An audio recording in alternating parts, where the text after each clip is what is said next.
This video, I'm going to talk about decongestants and why I don't recommend them much anymore. I think many people have noticed that children under 2, we no longer give them decongestants.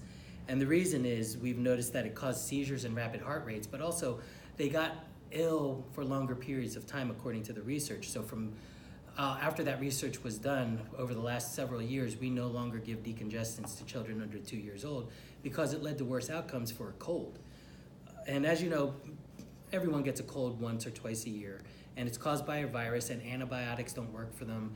And a lot of people ask for decongestants. But just like the children 2 years and younger, I don't use it for adults either, unless very extenuating circumstances. And the reason is, for the very same reasons as the kids, it can cause rapid heartbeat, it can cause blood pressure to rise.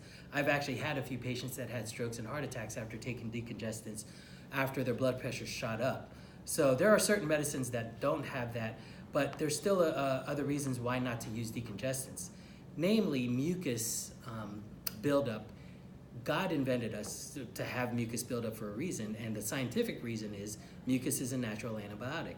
So if you stop the flow of mucus by taking a decongestant, you dry up the areas and temporarily you feel better.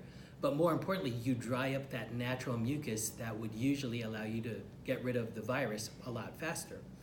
So I advise my patients not to use decongestants unless absolutely necessary. And absolutely necessary is where they're so miserable that they have to use it to have some sense of relief.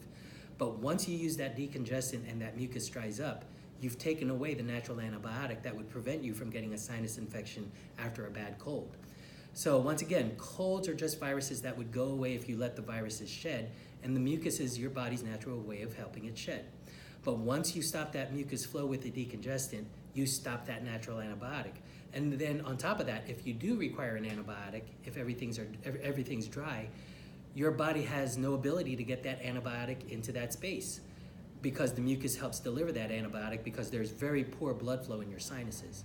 So once again, I rarely use decongestants anymore because I don't want that natural antibiotic to stop, and I don't want that virus to be there longer to cause a worse infection in the long run. So if there are any other questions, of course, talk to your own medical provider or see me in the office if you're my patient, and we'll talk about this further. But this helps answer the question why I don't use them. Now, I use Mucinex. That's not a decongestant. That thins out the mucus and helps the mucus keep flowing but come out faster. I also still use Robitussin.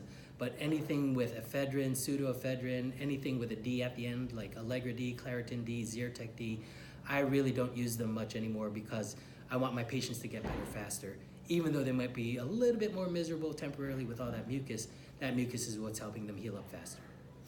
Thanks again for watching Dr. ArtCMC, and be ready for the next video.